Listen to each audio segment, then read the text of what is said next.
in response to the Club Q shooting, many politicians have been responsible in their messaging. Joe Biden put out a good statement. Not everyone has, though. Lauren Boebert does not represent Colorado Springs, but her district is very close by. And she had a message that, on its face, not too bad.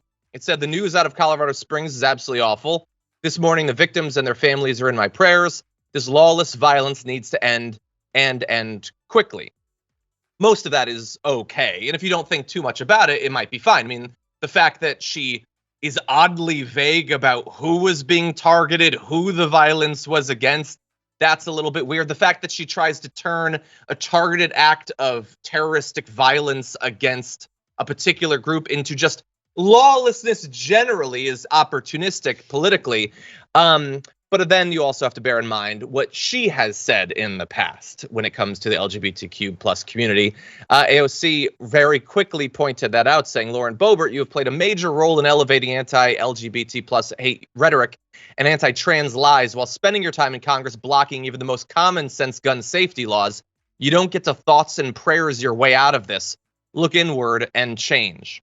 And she also zoomed out and showed how frequently these links can be found, saying after Trump elevated anti-immigrant and anti-Latino rhetoric, we had the deadliest anti-Latino shooting in modern history.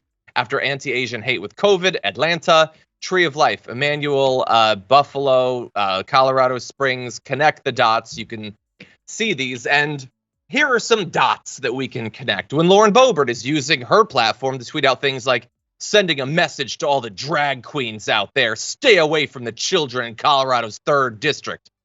Pitching people who are just living their lives, participating in an art form and a culture as natural predators against your children. But don't worry, Lauren Boebert is trying to ward off these predators. She tweeted, take your children to church, not drag bars. Okay, and then she also used the fact that in a North Carolina preschool, they had flag flashcards.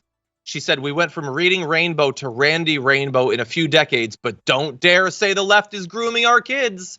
Because as we all know, if you have a flashcard, then you are trying to have sex with children. But again, the message is always the same. These people are predators. They're coming for your kids. They want to rape your children. What are you going to do about it? And we know what she would like to be done because she can't go 5 minutes without posing with her and her family holding assault weapons of the sort that so many of these shooters just love. Now, posing all of your kids with assault weapons, don't call that grooming them towards anything like a life of being obsessed with firearms or anything like that.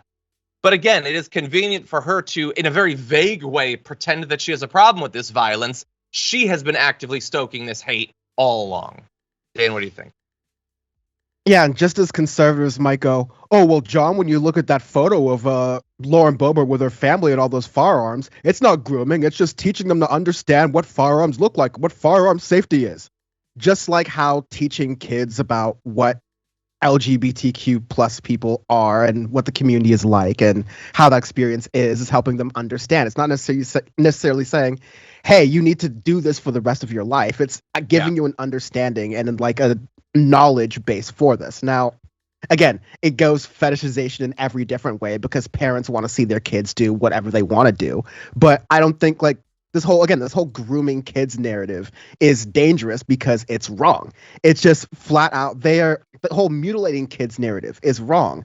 Everything they actually point out to when you actually get down to what people like Matt Walsh are arguing about, it's just conflating statistics, it's conflating arguments. It's stuff that, if it actually had to be done by a fact checker or, done in court, just wouldn't hold up because it's all ridiculous. So the only problem with that is that this is the court of public opinion and these lies can cost people's lives. So that's where we are today, unfortunately. Yeah. Yeah, by the way, when it comes to those statistics and misunderstanding things and everything, there was I'm going to do the thing that I always do on Mondays. There was a great episode of John Oliver months ago about this. Matt Walsh does not, like for a guy who decided like a year and a half ago, he woke up one day and he was like, oh, we're anti-trans now. Okay, I guess that's my whole identity. I don't care if people die. Actively, you can kill as many people as you want. I think this will help me with my audience, and I think maybe it'll help Republicans get elected, and then our taxes can stay low. Okay, fine. Let's start killing trans people. He doesn't know a damn thing about this argument, and John Oliver breaks it down very well.